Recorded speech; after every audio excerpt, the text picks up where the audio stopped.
आज आपण जिल्हाधिकाऱ्यांना निवेदन दिलेलं आहे, काय मागण्या आहेत आपल्या?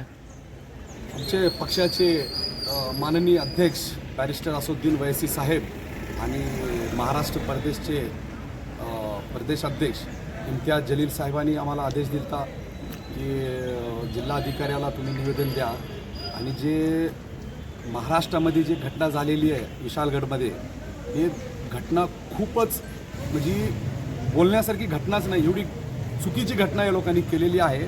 ज्या स्वतःला राजे म्हणतात तर हे राजेच्या लायकीचे आहेत का हे नाही?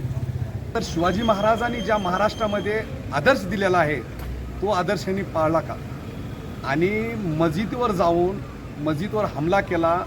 तिथले जे आमचे कुराण आहे, पुस्तक आहेत, अनेक ह्याला ह्यांनी जाळपेड केली आणि मस्जिदच्या वरी चढून मस्जिदच्या मिनाराची तोडफोड केली हातुड्यानी. आणि तिथं जी लोक राहतात मुस्लिम समाजाचे त्यांच्यावर जाऊन अत्याचार, त्यांच्यावर जुलूम केला, त्या लोकाला तिथल्या मारला, तलवारांनी त्याला भ्या दाखविला. आणि लहान लहान लेकरं ज्या असल्या पावसाळ्यात लेकरं पूर्ण इकडं तिकडं पळापळीत लेकरं झाले, म्हणजे एवढी त्यांनी तिथं दहशत निर्माण केली.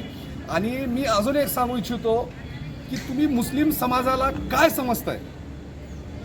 जितकं आम्ही सहन करायची आमची कॅपॅसिटी आहे तेवढं आम्ही सहन करणार आहे. आणि यात शिवाय ह्याच्या वरी जर पाणी चढलं तर आम्ही सहन करू शकत नाही. मी एवढंच विनंती करतो शासनाला की आम्हाला मजबूर करू नका. आम्हाला बी हात आहे, आम्हाला बी बोलायला आहे. काय मागणी आहे आपली? आमची मागणी आहे की ह्या ज्या आतंकवादी लोकांनी तिथं जी हमला केला आणि मस्जिद जी तोडफोड केली आणि तिथल्या लोकांवर जे जुलूम ह्या लोकांनी केलं, ह्यांना कठोर शिक्षा व्हायला पाहिजे. ह्यांना जामीन सुद्धा भेटायला नाही पाहिजे. या महाराष्ट्राच्या मुख्यमंत्रीला आणि गृहमंत्रीला ह्या दोघाला माझं सांगणं आहे, तुम्ही झोपलेत का?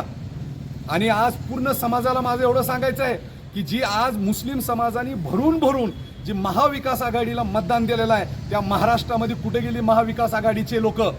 आमच्या उस्मानाबाद जिल्ह्याचे खासदार कुठे गेले? त्यांनी काय बोललं का? उद्धव ठाकरे साहेबांनी काय बोललं का? कुणी सुद्धा काय बोलायला तयार नाही. तर माझ्या पूर्ण मुस्लिम समाजाला विनंती आहे की तुम्ही समजून घ्या या महाराष्ट्रामध्ये काय चालू आहे.